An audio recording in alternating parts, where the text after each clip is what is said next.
Hello friends and welcome to this new video of the python series. And आज की इस video में देखने वाले हैं कि जैसे हम एग्जांपल लेते हैं, फिर हम धीरे धीरे देखेंगे कि वीडियो किसके रिगार्डिंग है। ना सपोज इफ अभी तक हमने कोई प्रोग्राम लिखा है, हमने वेरिएबल पढ़ा था पिछले वीडियो में। अगर हमें कोई क्वेश्चन दे कि अब वेरिएबल को यूज करके आपने दो नंबर का सम करवाना है, तो अगर आपने दो नंबर का सम करवाना है वेरिएबल को यूज करके तो क्या करेंगे? आप एक वेरिएबल लेंगे, लाइक आप you will take num1 example, num1 variable ले लिया और आपने यहाँ पर लिख दिया 20। एक वेरिएबल ले लिया num2, यहाँ पर लिख दिया गया 30। सो दो वेरिएबल लिए और 20 30 लिख दिया गया। देन आप एक वेरिएबल और लेंगे res is equal to num1 plus num2। अब इन दो वेरिएबल्स को आपने सम किया, इनके अंदर जो वैल्यूज थी उनका सम हुआ और जो रिजल्ट है वो किसको असाइन हो गया? RES को। RES आप कोई भी नाम ले सकते हैं, रिजल्ट हमने नाम लिया है। आप num3 लेना चाहते हैं, कुछ और नाम लेना चाहते हैं, दैट इज योर विश। फिर हम क्या करेंगे, यहाँ पर मैंने यहाँ लिखा प्रिंट और यहाँ लिख लिया RES। अब ये क्या है? रिजल्ट हमने प्रिंट करवा दिया और ये एक ही प्रोग्राम है। तो ठीक है, जब ये प्रोग्राम चलेगा तो आप इस प्रोग्राम को चलाएंगे तो इसका रिजल्ट आएगा 30 + 20 दैट इज व्हाट 50। तो इसका रिजल्ट क्या आने वाला है? 50। वो 50 यहाँ पर आपको डिस्प्ले होकर मिल जाएगा। ओके, अब ये प्रोग्राम लिखा गया, उसको प्रोग्राम को बंद कर दिया गया। जब प्रोग्राम बंद कर दिया गया, बंद करने के बाद इस प्रोग्राम को दोबारा चलाया गया और आप देखेंगे तो रिजल्ट फिर आपको 50 मिलेगा। आप फिर बंद करने के बाद फिर चलाएंगे तो आपको रिजल्ट फिर 50 मिलेगा। मतलब कि ये प्रोग्राम जो है ये वर्सेटाइल और डायनेमिक नहीं है। डायनेमिक का मतलब होता है कि कल को आपने जैसे कैलकुलेटर देखा है, कैलकुलेटर में क्या होता है कि आप कोई भी चीज़, कोई भी वैल्यू वहाँ पे डालते हैं तो उसका अगर आपने सम करना है तो सम होता है, माइनस करना तो माइनस होता है। अगर हम सम की बात करें, बट वैल्यूज हमेशा आप डालते हैं, ना कि वैल्यूज का सम पहले से हुआ पड़ा था। जैसे आपने कैलकुलेटर ऑन किया तो सम वहाँ से पहले हुआ पड़ा है, ऐसा नहीं होता। तो आप अपनी वैल्यूज डालते हैं। सेम कि अगर हम चाहते हैं कि पाइथन के अंदर हमने यूजर से इनपुट लेनी है, so if you want to take the input from the user, तो उसके लिए हम क्या करेंगे? So to take the input from the user, let's see what we have to do. Input लेने के लिए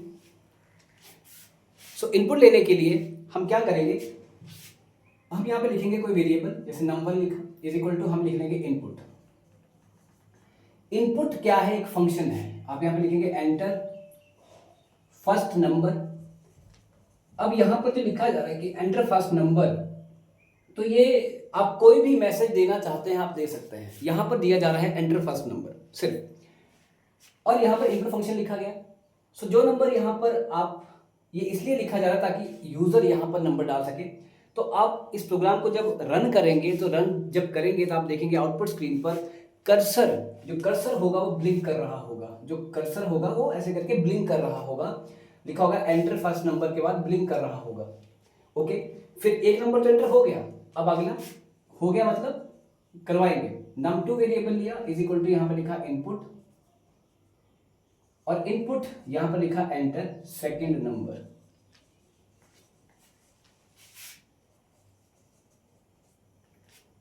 क्या लिखा? Enter second number.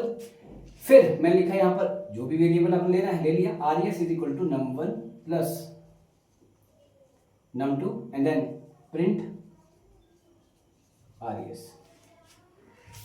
ठीक है, सो ये लिखा। अब ये जो प्रोग्राम है ये डायनेमिकली काम करेगा, क्योंकि अगर आपने लिखा है यहाँ पर इनपुट और इनपुट दो, यहाँ पर आपने फंक्शन लगाए हैं, दो बार लगाया है इनपुट फंक्शन, तो जब भी चलेगा पहले बोलेगा एंटर फर्स्ट नंबर। सपोज आपने नंबर एंटर कर दिया 10, फिर यहाँ बोलेगा एंटर सेकंड नंबर, आपने नंबर एंटर कर दिया ये सपोज 20, और यहाँ पर एंटर किया गया क्योंकि कर्सर यहाँ पर क्लिक करेगा। जैसे ही एंटर प्रेस किया गया तो यहाँ पर रिजल्ट आ जाएगा 50 फिलहाल के लिए, अगर हम ये लेके चले तो अभी रिजल्ट आ जाएगा 50।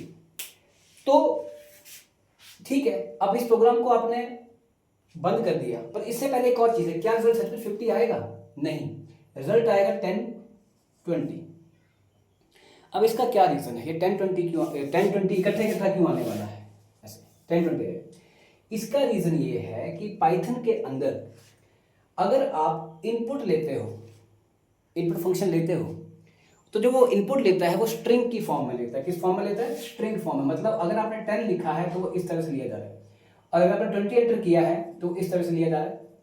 जो भी आप लिखते हो वहां पर, जो भी एंटर करते हो, सॉरी, तो जो भी आप एंटर आप करवाते हो वो स्ट्रिंग फॉर्म में लिया जाता है, और जब आप उसको ऐड करोगे, अब ये प्लस की जब आपने प्लस लगाया तो 10 20 कैसे आ गया, तो जब प्लस लगाया गया तो ये प्लस जो है पाइथन के अंदर ये काम करता है स्ट्रिंग कंकैटिनेशन का। किसका काम करता है? स्ट्रिंग कंकैटिनेशन का, स्ट्रिंग को कंकैट करना। तो अगर स्ट्रिंग को कंकैट आप करना चाहते हैं तो क्या होगा, कंकैटिनेशन के लिए एक कंकैटिनेशन ऑपरेटर बनाया गया है, दैट इज प्लस स्ट्रिंग। अगर आप प्लस इंटीजर के साथ लिख रहे हैं तो उसका सम होता है, ऐड होता है। बट अगर आप प्लस लिख रहे हो स्ट्रिंग के साथ, दो स्ट्रिंग्स अगर, कि मतलब एक लिखा है हेलो और एक लिखा है बाय, तो यहां पर हेलो बाय, ठीक है, ये बन जाएगा। सो हेलो बाय बन जाएगा। सो ऐसे ही इसे कहते हैं स्ट्रिंग कंकैटिनेशन, तो इकट्ठा जुड़ जाएगा। अगर आप किसी स्ट्रिंग को, मान लो कोई स्ट्रिंग है और किसी इंटीजर को आप जोड़ना चाहते हो, कंकैट करना चाहते हो, तो वो होता है कॉमा से, ये भी हम देखेंगे। पर तो ये दोनों के दोनों, जैसे कॉमा हो गया और ये जो प्लस है, ये दोनों दोनों क्या है? Concatenation operators. क्या है? Concatenation operators. सो इसीलिए क्या होगा, क्योंकि ये इनपुट फंक्शन जो है, ये जब भी कोई भी डेटा लेगा ये बाय डिफॉल्ट स्ट्रिंग की फॉर्म में लेता है। अब हम चाहते नहीं यार स्ट्रिंग की फॉर्म में नहीं चाहिए, हमें इंटीजर चाहिए, तो होगा क्या कि हम यहाँ पर एक चीज लगा देंगे, यहाँ पर लिख देंगे इंट, और ऐसे करके ब्रैकेट हम लगा देंगे, और यहाँ फिर लिखेंगे इंट, और यहाँ पर भी ब्रैकेट हम लगा देंगे। सो यहाँ पर लिखा गया है इंट, इंट मीन्स इंटीजर। पहले सबसे पहले क्या होगा, जो इनपुट फंक्शन है वो चलेगा। अब जो इनपुट फंक्शन चलेगा तो मतलब कोई ना कोई इनपुट आ जाएगी, मतलब 10 यहाँ पर डबल कोट्स में या जो भी आपने एंटर किया, तो मतलब वो एक तरह का स्ट्रिंग फॉर्म में ले लिया गया, और यहाँ पर 20 ले लिया गया स्ट्रिंग फॉर्म में, बैक एंड पे की बात कर रहा हूँ। एंड उसके बाद जैसे ही बाहर आया तो इंट सेट कराया, वो एनकाउंटरिंग हुई उसके साथ, और जो भी था जैसे 10 था उसने उसके पर काट दिए, मतलब स्ट्रिंग्स से हटा करके उसने उसको इंटीजर बना दिया, और यहां पर भी उसने स्ट्रिंग से हटा के उसको इंटीजर बना दिया इंट ने। तो और जो इंटीजर बना के इसने num1 को असाइन करवा दिया और इसने num2 को असाइन करवा दिया, ठीक है। फिर हुआ num1 प्लस num2, दोनों का सम हुआ और किस में चला गया? आरएस में, और फिर हुआ प्रिंट आरएस, तो वो डिस्प्ले होके आपको दिखेगा। अब अगर 10 20 एंटर किया गया है तो दिखेगा 30, अब 30 हो जाएगा। So this is what basically कि how to take input from the user. और अगर आपने स्ट्रिंग इनपुट ही लेनी है तो स्ट्रिंग इनपुट में क्या होगा कि आप सिंपल इनपुट फंक्शन लिखें तो स्ट्रिंग इनपुट ले लेगा, तो फिर आपको इंट लगाने की जरूरत नहीं है। बट अगर आपने फ्लोट इनपुट लेनी है, डेसिमल, तो आपको बाहर फ्लोट लगाना पड़ेगा। नहीं तो क्या होगा, अगर आप कोई फ्लोट वैल्यू एंटर करवाएंगे तो आप लिखेंगे जैसे 23.22 लिखा, अगर आपने ये वैल्यू एंटर करवाई तो वो 23 जो है 23.22 जो है वो 22 हट जाएगा और 23 ही रह जाएगा, अगर आप यहाँ पे इंट लिखते हैं बाहर तो। और अगर स्ट्रिंग फॉर्म में लिखते हैं फिर तो वो पूरा का पूरा जो वैल्यू है वो स्ट्रिंग फॉर्म में ही आएगी। सो अगर आप चाहते हैं कि वो बिल्कुल डेसिमल जैसे एंटर की जा रही है वैसे ही लिखी जाए, तो आप यहाँ पर फ्लोट लगा देंगे।